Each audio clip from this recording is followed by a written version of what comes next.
유클리드의 원론이라는 책의 내용을 장별로 자세히 설명해 줘 라는 질문에 답을 줬네요. 유클리드의 원론, 엘레멘츠는 고대 그리스 수학자 유클리드가 기원전 3세기경에 집필한 13권으로 구성된 수학 서적이다. 13권이군요.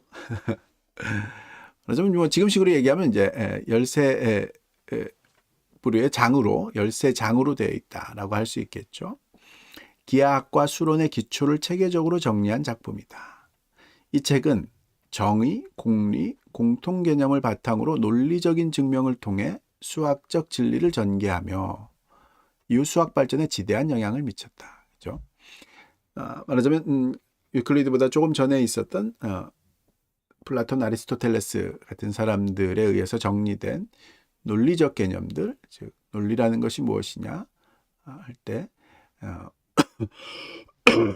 전제를 바탕으로 논리적인 체계를 세워서 대전제, 소전제, 거기에 따르는 논리적인 결론들을 이끌어내는 그런 방법으로 이제 철학을 했던 것이 생각을 진행을 했던 것이 그리스 철학의 아주 핵심적인 전통이라면 그 부분을 이제 수학에 그대로 적용시킨 그런 경우가 이제 유클리드의 원론이다라고 할 수 있겠죠. 그 원론의 각 권을 요약해 보면 1권은 평면기하학의 기초, 23개의 정의, 5개의 공리, 5개의 공통 개념을 제시한다.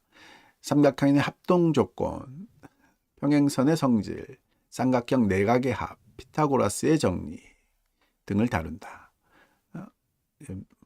유클리드의 원론의 첫 장부터 피타고라스의 이야기가 나오는군요.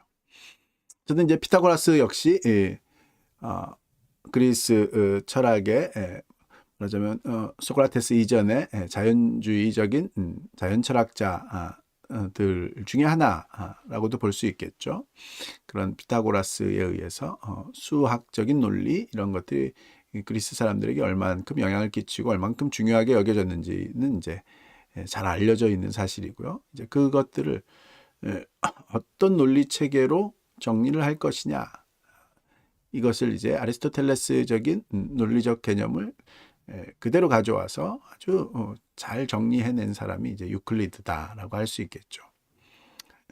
2권이 기하대수다.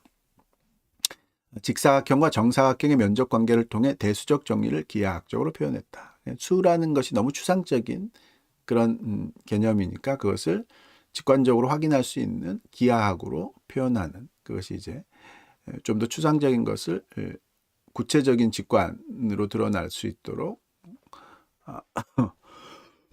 시도한 경우이죠. 뭐 그리스 수학의 아주 특징적인 부분이다라고도 할 수 있겠죠. 황금비의 구성과 임의의 직선도형, 면적 같은 정사각형의 작도법을 설명한다. 그렇죠? 3권은 원과 그 성질. 이거는 이제 사각형은 곱셈을 이제 잘 표현을 하고 원은 이제 기하학 그 자체로도 아주 대칭적이고 아주 특별한 완벽한 기하 같은 그런 느낌이 드니까 원에 대해서도 이제 3장에 원의 중심 찾기, 접선, 현과 중심각의 관계, 또 탈레스의 정리 등을 다룬다. 4권도 이제 원에 관한 거군요. 원의 내접하는 외접하는 다각형의 작도, 삼각형의 내접원과 외접원, 정사각형, 정오각형, 정육각형, 정십오각형 등의 작도법을 설명한다. 컴파스와 자만을 가지고 직선과 말하자면 원만을 가지고 우리가 원하는 모든 형태의 그런 도형들을 만들어내려는 그런 노력을 한 거죠. 비례의 일반이론, 유독소스가 발전시킨 크기의 비례 이론을 소개하며 비례의 성질과 관련된 다양한 정리를 증명한다. 예. 이런 이제 비례식 이런 것들이 이제 현대에도 이제 초등학교 때 많이 배우는데 제일 어려운 부분이죠. 비례식을 통해서 비율 또는 분수 개념 이런 것들이 이제 나오고 이게 결국은 미적분의 말하자면 순간 변화율 뭐 이런 걸로 이제 이어지는, 그렇죠.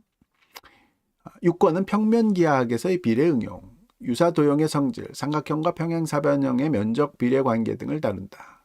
이제부터 이제 좀 더 구체적이고 복잡한 그런 기하적인 내용들이 나오는군요. 7권은 이제 정수론, 약수, 배수, 소수와 합성수, 최대 공약수를 구하는 유클리드 알고리즘 등을 설명한다. 호재법이라고 하나요? 서로 나누어서 몫을 계속 구하고 그것이 0이 될 때까지 구해서 남는 그 수가 이제 말하자면은 최대 공약수가 된다. 뭐 이런 지금식으로 얘기하면 이제 그런 논리적인 관계들을 잘 파악해서 이제 프로그래밍화하는 게 이제 알고리즘인 거죠. 두 수의 최대 공약수를 구하는 알고리즘을 유클리드 때부터 이미 알고 있었다. 이런 뜻인 거죠. 8권은 수열과 기하급수, 정수의 기하급수, 등비수열의 성질을 다룬다. 이런 부분 고등학교 이제 후반부에 나오는 수열, 기하급수 이런 것이 이제 이미 2300년쯤 전부터 아주 잘 깊이 다루어지고 있었다는 게 이제 신기하기도 하죠.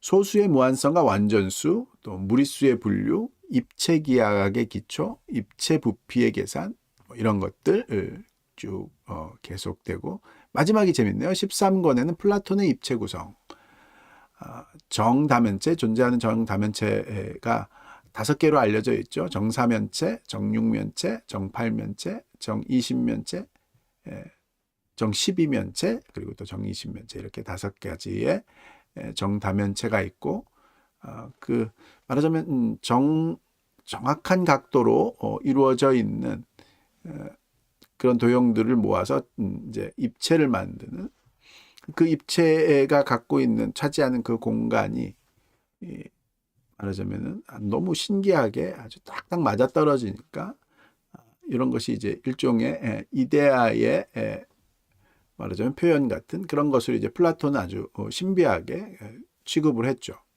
나중에 케플러에 의해서 케플러가 행성들의 그 당시 알려져 있던 이제 5개의 행성들이 태양을 타원 궤도로 돈다라는 것을 발견하고 말하자면은 과학혁명에 아주 촉진제가 되는 그 당시까지 생각했던 무조건 운동은 원운동이어야 된다. 아마 이것도 이제 유클리드 기하학의 영향이 엄청나게 컸다고 보여지는데요. 가장 기본적인 도형인 원과 직선 뭐 이런 것들을 생각해 볼 때 전체가 원운동과 원과 직선으로 표현될 수 있어야 된다. 이렇게 생각했던 것이 아주 강하게 작용을 했다면 코페르니쿠스적인 그런 새로운 우주 모델이 형성이 되고 사람들을 만족시키지 못했던 게 그러고 났을 때 봤을 때 행성이 태양 주위를 타원 궤도로 돈다는 거 거의 원에 가깝긴 하지만 그래도 정확하게 측정을 해보면 케플러에 의해서 측정을 해보면 타원 궤도로 돈다라는 게 이제 사람들을 갸우뚱하게 만들었죠. 심지어는 갈릴레오조차도 원이어야지 케플러의 타원 궤도는 틀렸지 않았을까라고 이제 생각을 했다고 하니까요. 그것을 보완하기 위해서 들었던 생각인지는 모르겠지만 케플러는 그 5개의 행성이 말하자면 수금, 지, 화, 목, 토 그 5개의 행성이 이 정사면체, 정육면체, 정팔면체, 정이십면체, 정십이면체 이 플라톤의 입체가 차지하는 그 공간과 딱 연결이 된다라고 봤죠.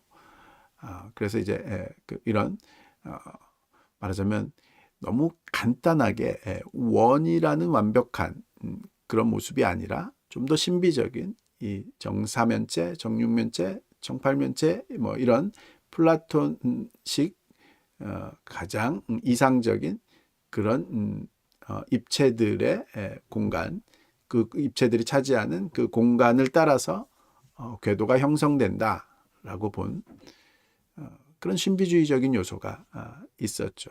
이 부분이 이제 어느 쪽을 더 오르냐 코페르니쿠스적인 그런 모델이 더 옳으냐, 아니면